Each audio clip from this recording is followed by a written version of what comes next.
Danes v oddaji Klepet ob kavi dr. Trampuš z dr. Klapanom, pa tudi Aleksandra Drole in druge vsebine za zdrav življenjski slog. To je Klepet ob kavi. Dobrodošli zopet v današnjem Klepetu ob kavi, drage gledalke, spoštovani gledalci. Kako se počutite danes? Kakšen je vaš dan? Je tak lep, sončen, vse deluje v harmoniji?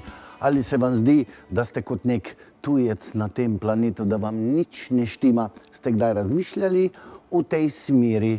Včasih pomislimo, da toliko moram delati, verjetno sem v prejšnjem življenju lenaril od jutra do večera, pa moram zdajle vse to odslužiti. Ste kdaj pomislili, da se je vaša duša preselila od nekod drugot? To je res takšna malo bolj abstraktna zamisel, ki jo bomo pa zdajle razdelali do potankosti. Zakaj? Z nami je gospa Aleksandra Winkler-Drole. Dobrodošli. Dobrodošli, Aleksandra. Hvala. Duša iz drugih galaksij. Je to mogoče? Ja, lep pozdrav vsem in hvala, da ste me takole lepo sprejeli v to vašo čudovito družbo, Klepet ob kavi. Sicer imamo čaj, ampak tudi to je za nekaj dobro. Ko govorimo o dušah iz drugih galaksij, je ta varianta, ta verzija zelo mogoča. Samo če dovolite, da vam pojasnim to situacijo. Glejte, med nami je največ duš, ki so tu zemeljske. To pomeni, da je bila njihova primarna dušna matrica preprosto ustvarjena za to zemeljsko življenje. Se pravi, duša ima svojo dušno matrico, tako kot ima hiša svoj gradbeni načrt. Ampak nekatere duše preprosto niso po svoji primarni dušni matrici izvorno, rečemo temu, zemeljske. Te duše morajo od nekje biti. In dejansko bi temu rekle, da so se prvič inkarnirale, se pravi, njihovo prvo življenje se je pričelo na nekem drugem planetu, v neki drugi galaksiji. In po imenu teh galaksij oziroma planetov, s kjer prihajajo, jih tudi poimenujemo. Se pravi, nekatere duše so zemeljske, teh je res večinoma na tej zemlji, druge pa so tudi z drugih galaksij. To iz drugih galaksij, to mi je zanimivo, to je zelo daleč. To pomeni, da lahko potujejo, da mine tisočletje, predno se od tam reinkarnira na Zemlji? V akaških zapisih, kjer tudi gledamo, se pravi, jaz lahko gledam, naučim tudi druge, kako to gledajo, s kje izhaja njihova duša po prvotni inkarnaciji. Ne poznamo časa, kraja, prostora. Tako da to se ne gre za potovanje, tako kot si ga mi fizično predstavljamo v sistemu nad četrto dimenzijo, se pravi 5., 6., 7., 8., 9., 10., ni kraja, časa in prostora. In zato so te nezemeljske duše, ki pa moramo povedati vsem, da to nima nič skupnega s kakšnimi nezemljani, kot da bi si jih predstavljali. Se pravi, ti ljudje fizično, po fizičnem izgledu, izgledajo čisto lepo, običajno, kot drugi ljudje. Ampak njihova duša je bila prvotno inkarnirana za življenje na neki drugi galaksiji, odvisno od tega, kakšne vibracije je imela, da so potem te vibracije korespondirale s tisto energijo njihove duše. To se sliši zdaj tako zelo čudno. In zdajle,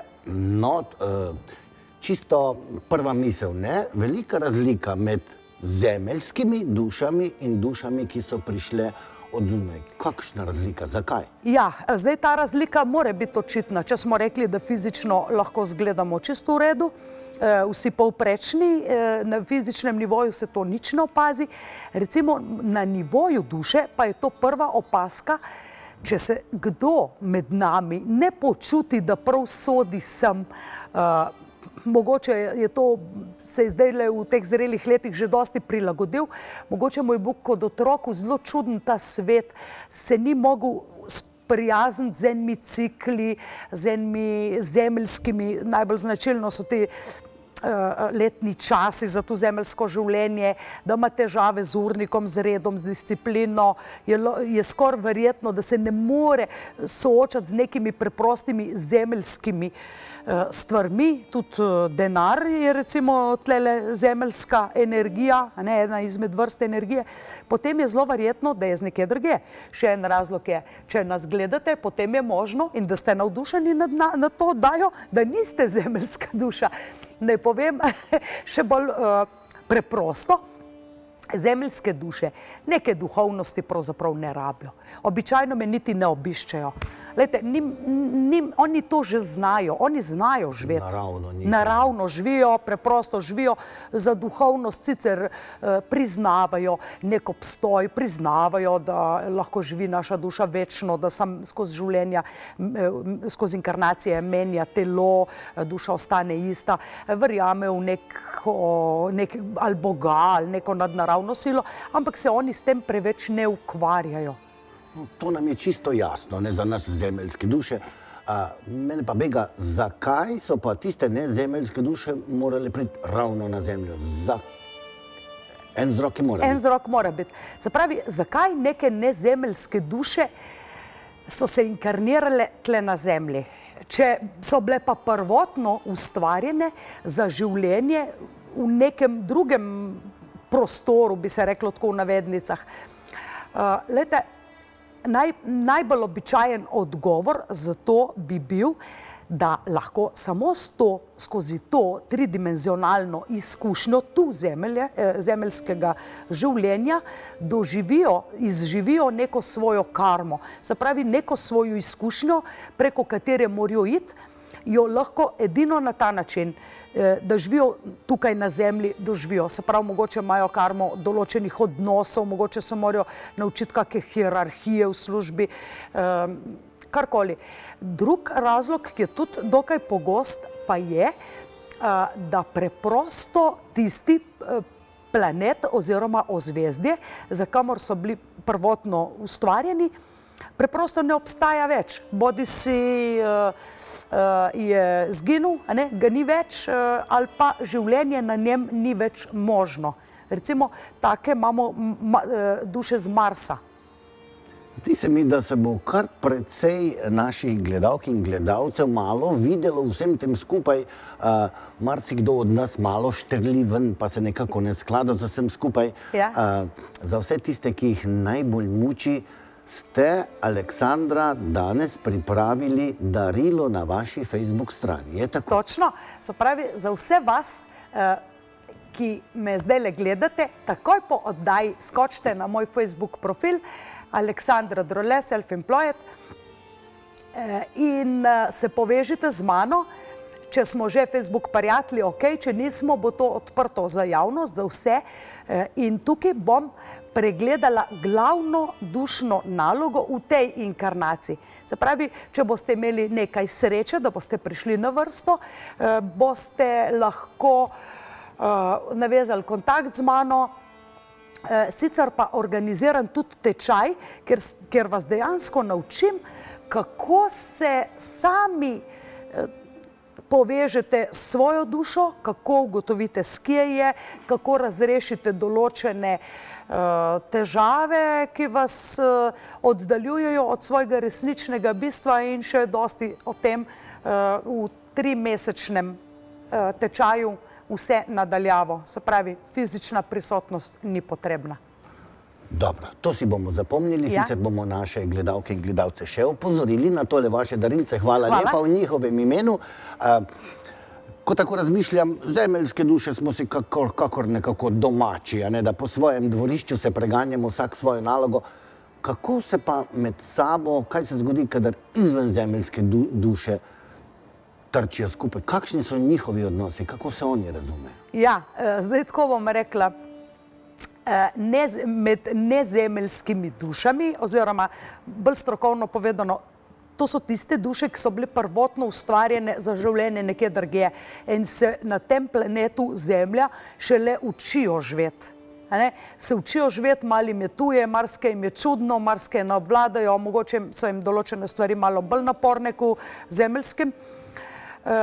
med njimi je velika razlika. Če samo pogledamo, ko sem omenila že duše z Marsa, to so lahko zelo, Mars vemo, da je vroč planet, temperament, strast, to je tudi Bog, Mars je dejansko božanstvo, Bog vojne, akcije, nasilja.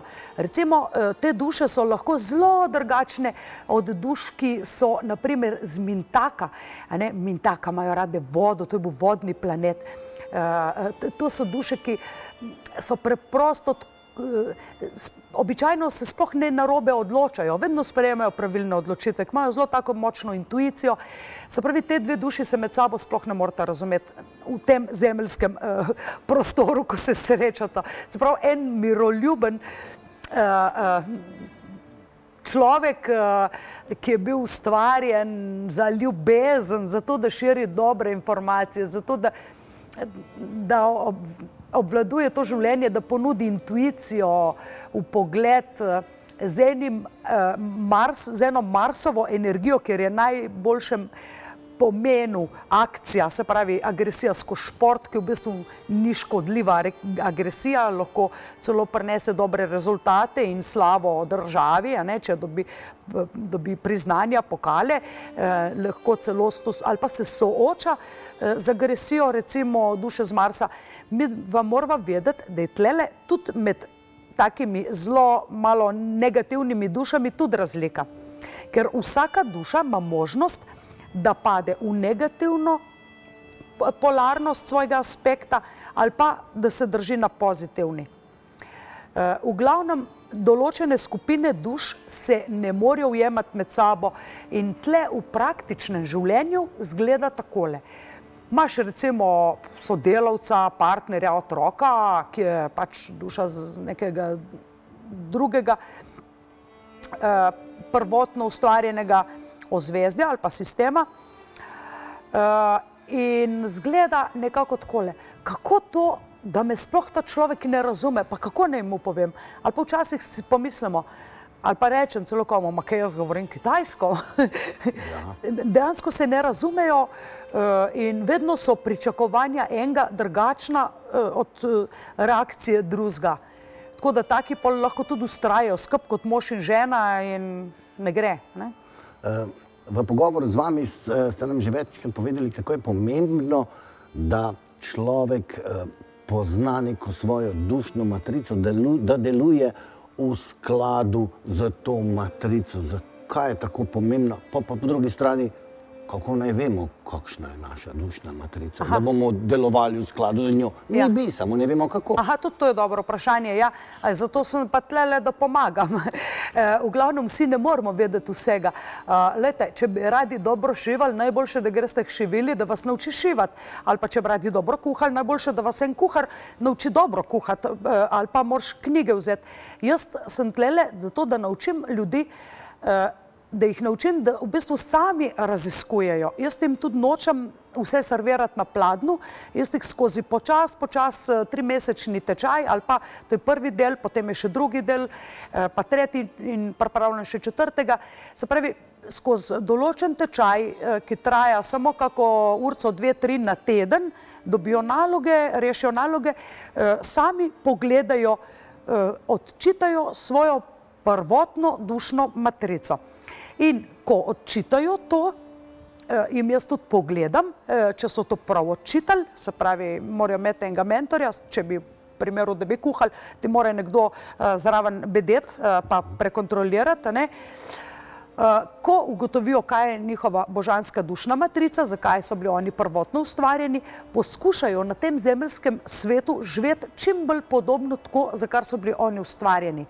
Se pravi, vidiš svoje dobre lastnosti, vidiš svoje pozitivne kvalitete, vidiš celo, da obstaja tudi nefunkcionalni del tvoje božanske dušne matrice, se pravi, kar te lahko pelje v samodestrukcijo ali pa destrukcijo. Se pravi, da lahko nekdo, ki se mu zdi, da mu skozi vse življenje ni uspevalo nič, je krivo ravno to, da se mu ni ali pa ga ni zanimalo, ali da se temu ni posvetil, vedno je deloval točno v nasprotju za svojo matrico. Točno tako. Je deloval čisto v nasprotju s tem, za kar je on bil ustvarjen, lahko da se je celo pretirano prilagodil. Pretirano prilagoditi se pomeni, da trpiš, a ne? Moraš ogromno trpeti, če ljudje se moramo malo prilagoditi določenim razmeram, ampak če se pa pretirano podrejaš, potem pa že žrtvuješ sebe, en del svojega udobja, ugodja za nekaj drugega. In nikoli nisi ti. Se pravi, da smo mi, resnično mi, da sem jaz v skladu sam s sabo, svojo božansko dušno matrico, to je izjemnega pomena, ker to je prva komponenta, ki nas pelje, da živimo svojo resnico, da živimo v skladu s tem, kar mi smo. Ker kar je za enega dobro, ni nujno za drugega dobro. Se pravi, če bi eden napisal knjigo, bi jo lahko super dobro prodajal, če bi nekdo drug napisal knjigo, bi bila to totalna zguba časa, denarja, truda in ne bi šlo v prodajo in ne bi imel nič od tega. Aleksandra, ali je zdaj lepo oddaji izkoristiti vaše darilce na vaši Facebook strani, lahko prvi korak v pravo smer, stopiti po načrtih naše matrice? Ja, en delček bom ponudila in to je ravno to, da človek vsaj ugotovi, katera je njegova osnovna naloga v tej inkarnaciji. Teh nalog imamo različno in je ena nasplošno. Tako da recimo nekateri imajo eno nalogo, ampak to se ne kaže samo partnerstvo ali pa služba, ker to ni ločeno. Recimo je naloga naučiti se odpuščati ali pa naloga naučiti se komunicirati. To zajema vsa področja, ker ne moreš komunikacijo ločiti na službeno, pa privatno, pa medsosedsko, pa partnersko. Se pravi, naloga je splošna, ki vse karkoli, zjutraj se zbudiš po noč, kako razmišljaš, kako deluješ dejansko, ali deluješ v skladu s tisto svojo nalogo.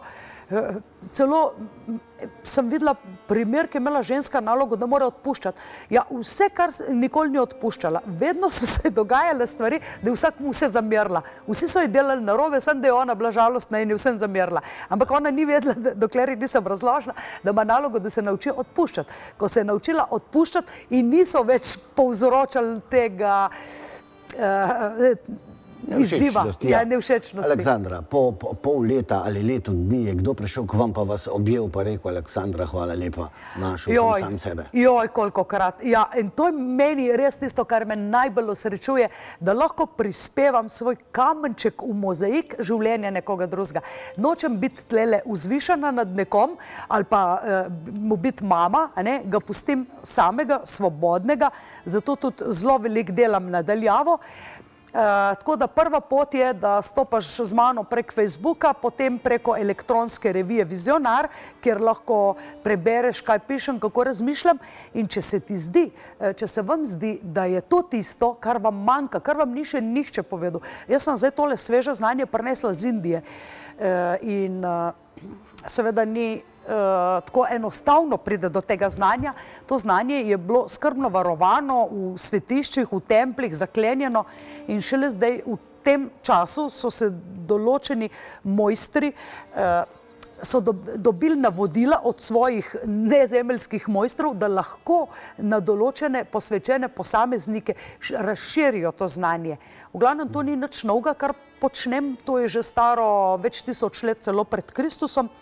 V glavnem raziskujem vede, svete spise, v glavnem iz sanskrta in to o akaških zapisih je res fenomen v mojem življenju. Hvala lepa, da ste se naučili, škoda, da nam je zmanjkalo minut, drugače pa dostopni ste tako ali drugače, pripravljeni ste svoje znanje prenesti naprej komerkoli, ki ga zanima, še posebej pa, dragi gledalke, spoštovani gledalci, Aleksandrino darilo, zdaj le po koncu oddaje na naši Facebook strani. Hvala lepa, Aleksandra, še enkrat. No, saj vam ne grozimo, da boste ugotovili, da je vaša duša iz druge galaksije, ampak presenečeni smo pa lahko dostikrat.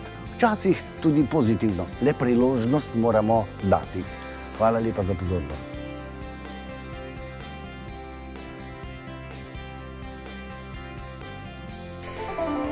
Onda možemo to de facto napraviti unutar par sati.